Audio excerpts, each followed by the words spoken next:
ईश्वरो गुरुरात्मेति मूर्तिभेद विभागिने व्योमवद्व्याप्तदेहाय दक्षिणामूर्तये नमः। योगेन चित्तस्य पदेन वाचा मलं शरीरस्य च वैद्यकेन योगावरोक्तं परब्रह्मणं मुनिना पतञ्जलिं प्राञ्जलिरानतोऽस्मि। श्री भगवान पांडुरंग परमात्मा श्री ज्ञानोबराय जगद्गुरु तुकाराम महाराज, शांति ब्रह्म एकनाथ महाराज, आदि गुरु श्री शंकराचार्य इत्यादि सब संतों की अलौकिक अहितों की अकारण करुण ऐसे कृपा से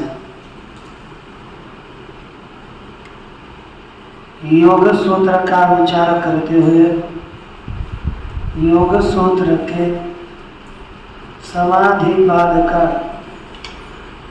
हम लोगों का विचार चल रहा है, आरंभ ही हुआ है। प्रारंभ में यह देखा कि अथ योगानुशासनम अर्थात अब योग का अनुशासन का आरंभ किया, यानी योग के अनुशासन का आरंभ किया जाता है ना।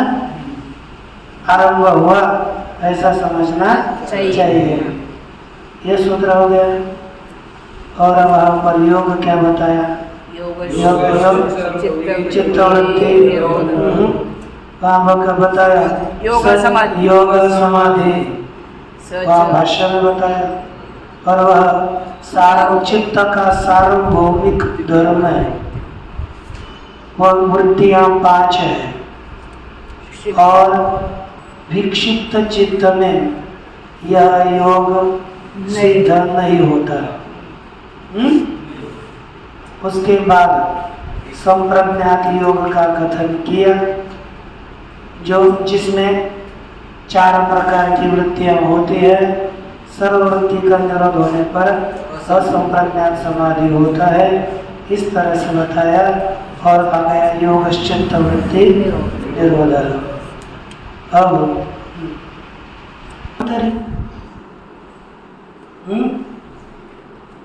क्या बोलती है, यदि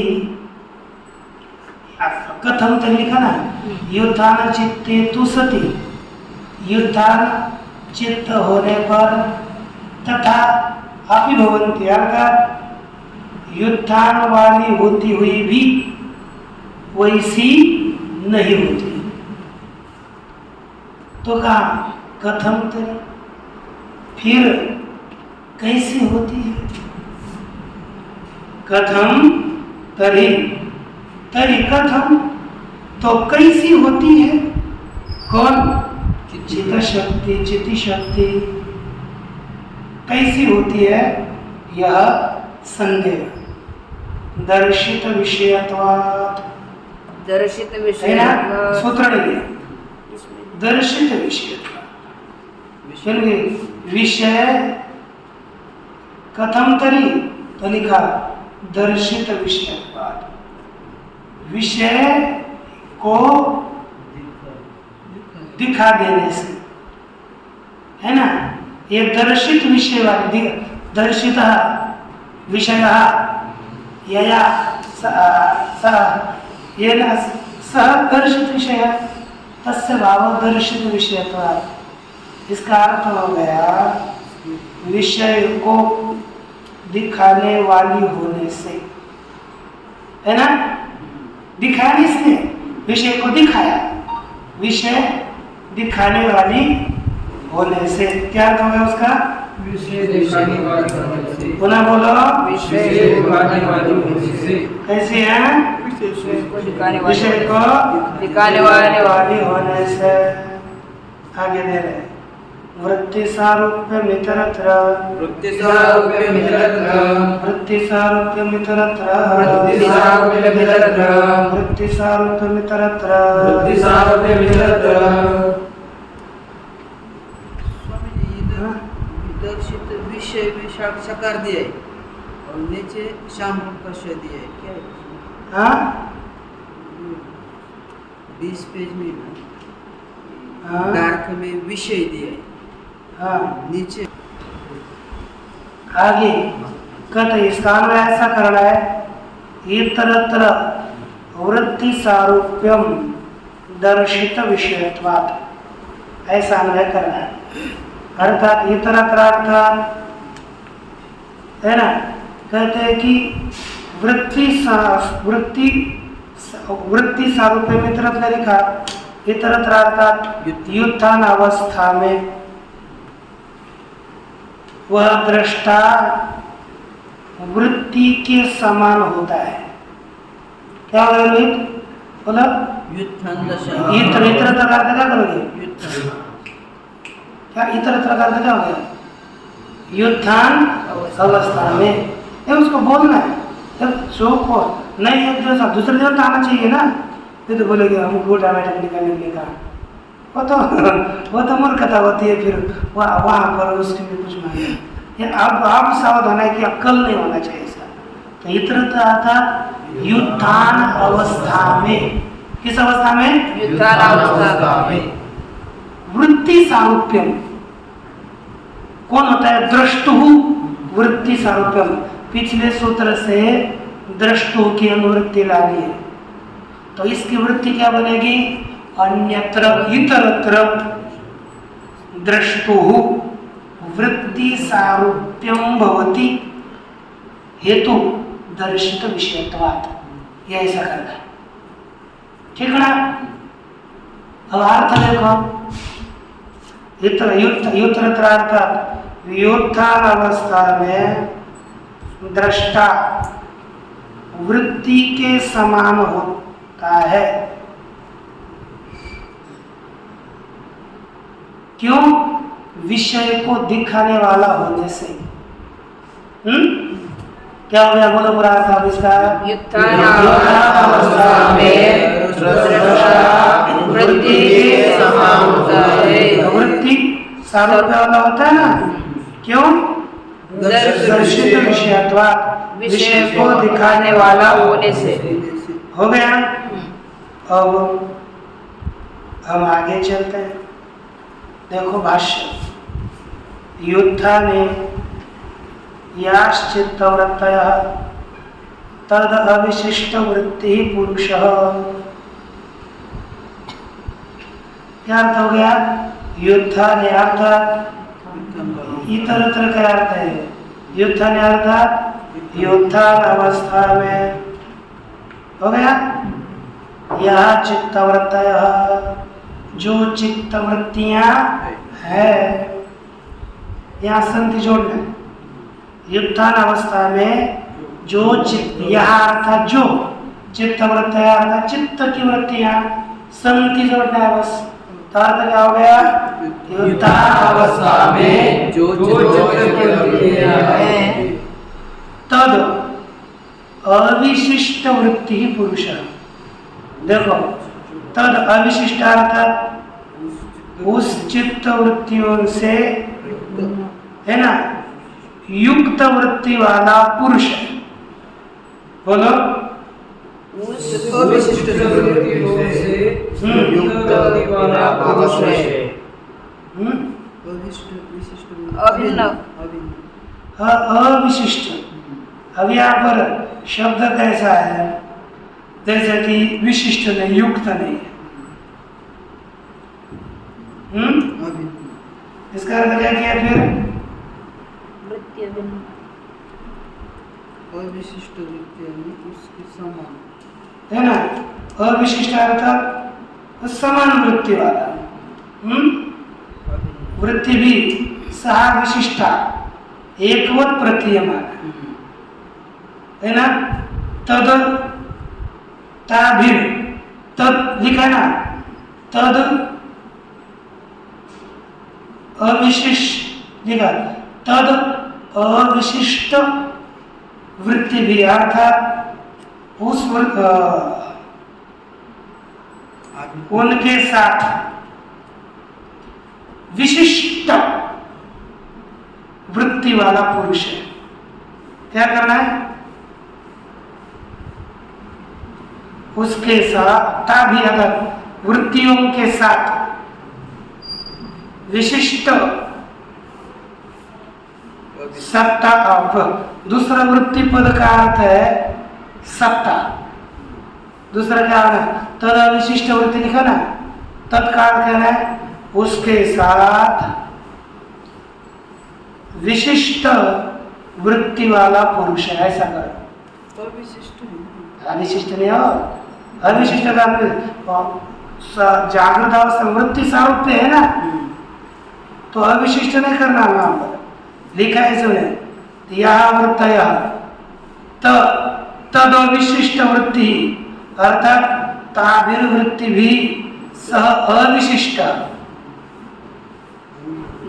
विशिष्ट नहीं उन वृत्तियों से अविशिष्ट है, युक्त है। अविशिष्ट अर्थात विशिष्ट अर्थात अलग और अविशिष्ट अर्थात युक्त। अब क्या करना है? उन वृत्तियों से, है ना, उन वृत्तियों के साथ समान वृत्ति वाला है। बोलो। उन वृत्तियों के साथ समान वृत्ति वाला है। उन वृत्तियों के साथ, उन वृत्तियों के साथ समान है ना, समान हुआ कितना? विशिष्ट वृत्ति शब्द का अर्थ है सत्ता। तो क्या हो गया? उन वृत्तियों के साथ समान सत्ता वाला है, पुरुष है। बोलिए। उन वृत्तियों के साथ समान सत्ता वाला पुरुष है। नहीं तो लिख कर रखो स्पेशल से, लेकिन आना ही चाहिए ना। बोलिए पुनः।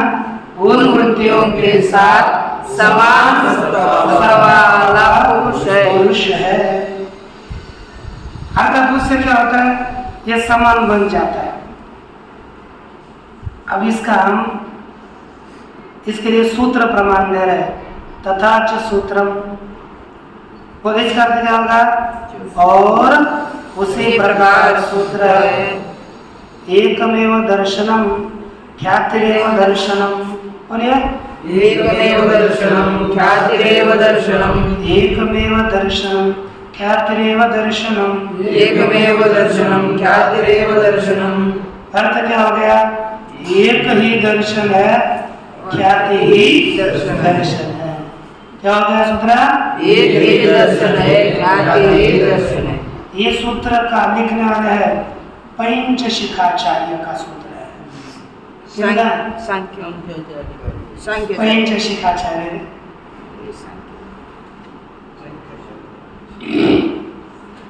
सांख्य का आचार्य होगा ना, नाम से ये वगैरह। अब ये चित्त कैसा आता है? ध्यान दीजिए आगे।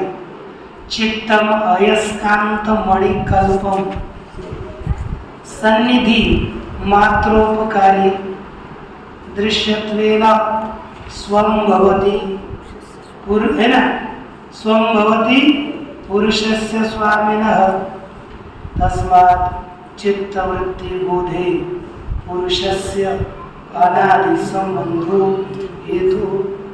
ऐसे आपको बताया था ना, आज तक जितने हमने भाष्य पढ़ा इससे सबसे विचित्र शब्द इनके, ठीक है नहीं?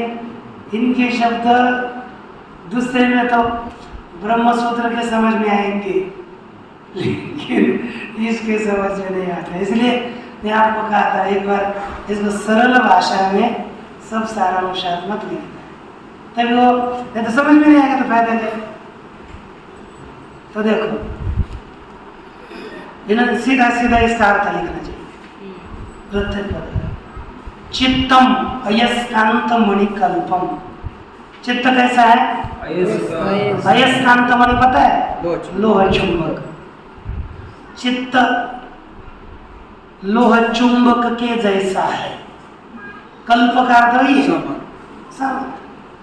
चित्त लोह चुंबक के जैसा है, कैसा? सन्निधि मात्रोपकारी, ऐसा है? केवल अपने से सन्निधि में उपकार करने वाला है। जैसे अयस्कांतमणि लोह चुंबक समीप लाया तो आगे के लोहे को हिलाता है, सन्निधि मात्र से उपकार करता है, कुछ बटन स्विच दबाना नहीं पड़ता है ना। अयस्कांतमणि की तरह है, अर्थात केवल सानिध्य में उपकार करने वाला है। हो गया? क्या अर्थ हो गया? केवल सानिध्य में उपकार करने वाला है। दृश्यत्वेन स्वं भवति, क्या हो गया? दृश्य होने से स्वं है।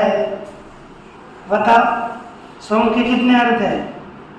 4 कौन कौन से? समझण्याति धनाख्याय समझण्याति, ये दृश्य होने से ये चित्त क्या है? स्वम अर्थात आत्मा तो नहीं ले सकते, चित्त तो आत्मा नहीं होगा ना, तो अपना स्वीय होगा। जात होगी क्या चित्त? नहीं, संबंधी नहीं होगा, तो क्या होगा? ये स्वीय होगा, आत्मा धन होगा। तो यहाँ पर स्वयं का अर्थ क्या होगा? स्वीय। दृश्य होने से वो अपना है, आत्मा का है, स्वीय है। चित्त क्या है? दृश्य होने से अपना स्वीय है। समझ में आया? अच्छा, स्वीय जैसे स्वम ज्ञाति है ना, तो यहाँ पर स्वीय लेंगे, स्वीय संबंधित स्वीय संबंध है, अपने अपना है, खुद का है, आत्मा का है। पुरुष किसका स्वम होता है? वो पुरुष से स्वामी न स्वम भवति, पुरुष स्वामी का वो धन है, पुरुष रूपी स्वामी का वो धन है। कौन? चित्त। देखो आप अन्य क्या होगा? अयस्कांत मणि की तरह केवल सानिध्य में उपकार करने वाला चित्त दृश्य होने से पुरुष स्वामी का धन है। अन्वय कर लेना, दिखना। अयस्कांत मणि कल्पम सन्निधि मात्रोपकारी चित्तम पुरुषस्य स्वामिनः, है ना, दृश्यत्वेन स्वं भवति। अब सब अर्थ बोलो इसका। अयस्कांति के मणि के समान केवल सानिध्य में उपकार करने वाला चित्त पुरुष दृश्य होने से पुरुष रूप स्वामी का धन है। हो गया कि नहीं? भोग है। हाँ, भोग धन तो भोग ही होता है, भोग्य है, ऐसा भोग क्या? भोग्य। अब देखो तस्मात्, तस्मात् अर्थ इसलिए, आगे बोलो,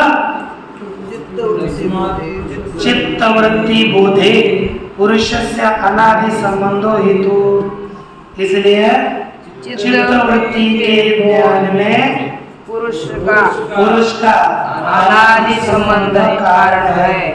चित्तवृत्ति का ज्ञान होता है ना, उसमें क्या कारण है? पुरुष का अनादि संबंध, अनादि संबंध, संबंध माने संयोग, अनादि संयोगी कारण है। या आगे बताएंगे। हो गया इतना? तहा पुनर्निरोधव्या बहुत्वे सति चित्तस्य, देखो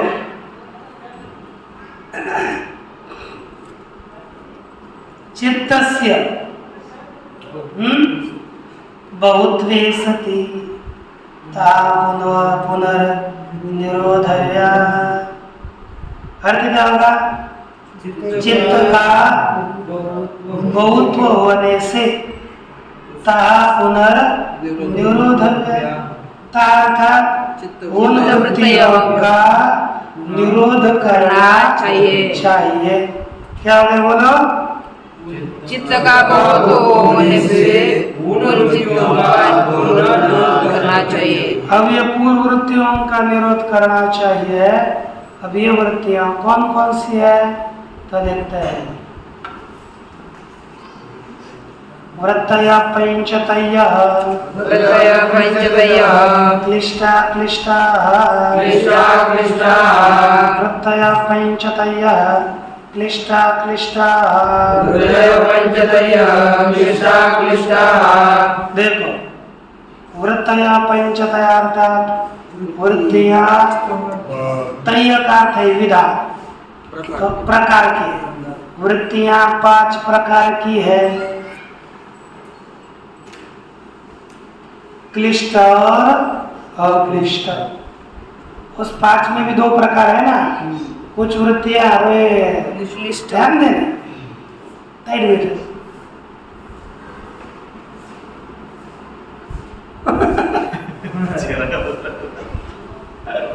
वृत्तियां 5 प्रकार की है।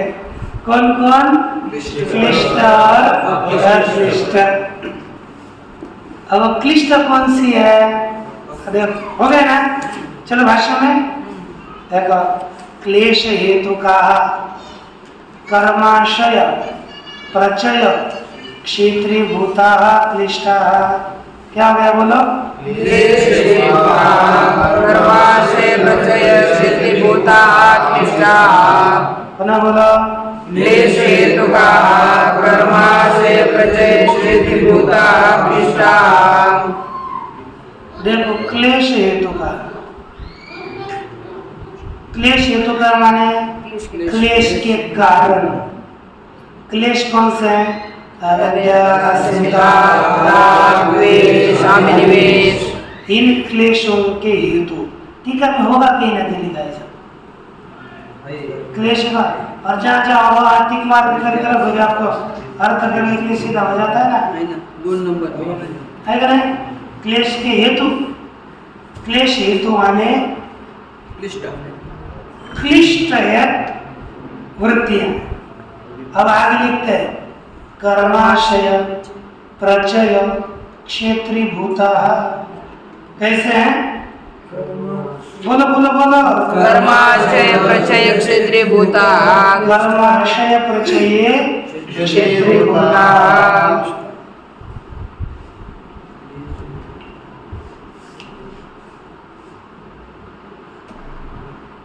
कर्म आशय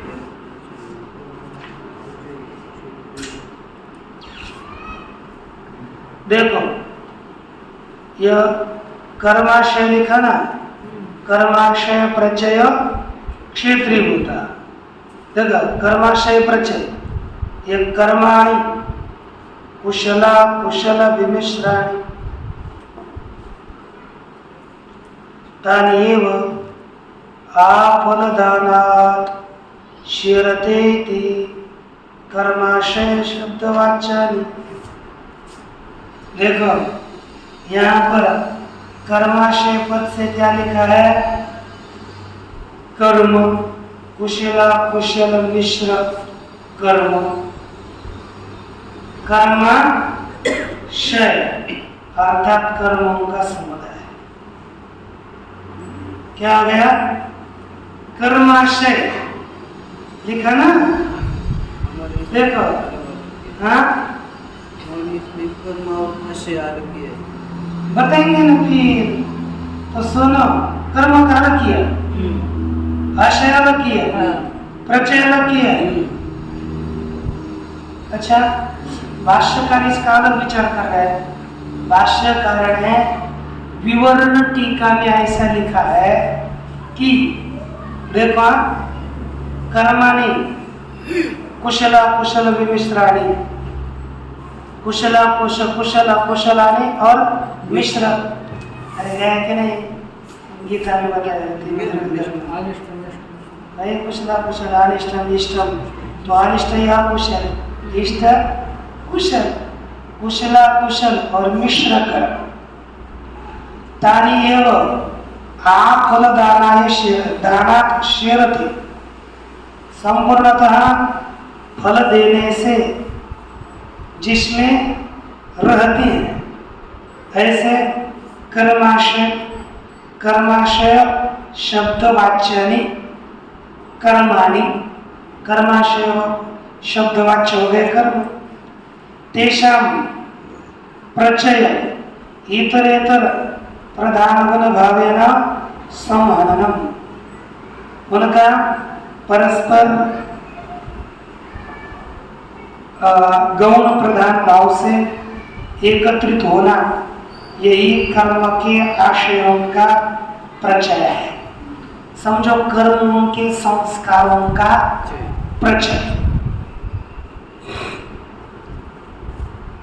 ये लिखा इसमें, तो यहाँ पर देखो क्या लिखते हैं, आपने क्या लिखा बताओ। हमारे इसमें जो वृत्तियां धर्म अधर्म आदि रूप कर्म एवं आशय अर्थात वासना की वृद्धि में खेत का काम करती है। वासना के वृद्धि में क्षेत्र रूप है। हाँ। ठीक है, वो भी ठीक।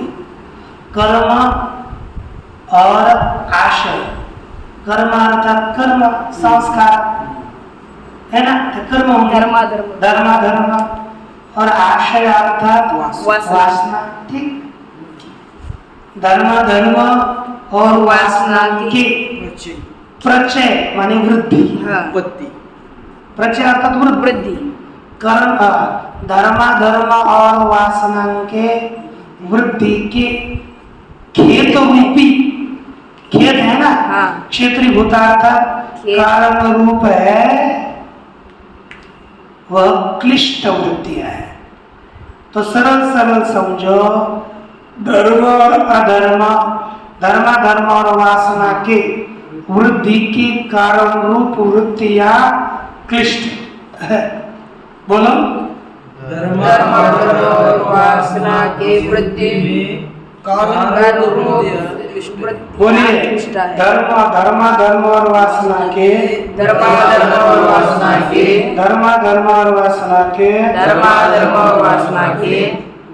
वृद्धि के कारण रूप वृत्तियां, वृद्धि के कारण रूप वृत्तियां, वृद्धि में करोगे ना, वृद्धि की कारण रूप वृत्तियां, वृद्धि की कारण रूप वृत्तियां क्लिष्ट है। हो गया ना, यानी कि कर्माशय प्रचयानम 3 दिया, धर्म वासना के समूहों का क्षेत्रीय रूप वृत्तियां क्लिष्ट वृत्तियां है। यह वार्तिक में लिखा है। किसका वार्तिक लिखा है? नहीं, ऐसे लिखा लेकिन दिया है। अच्छा, हिंदी में ख्याति विषया गुणाधिकार विरोधिन्य अक्लिष्टाः। अब अक्लिष्ट कौन सी है? जो धर्म और वासना को बढ़ाती है, वो क्लिष्ट वृत्तियां। और जो ख्याति विषयक गुण के अधिकार के विरोधियां हैं, कौन बताया? बोलो।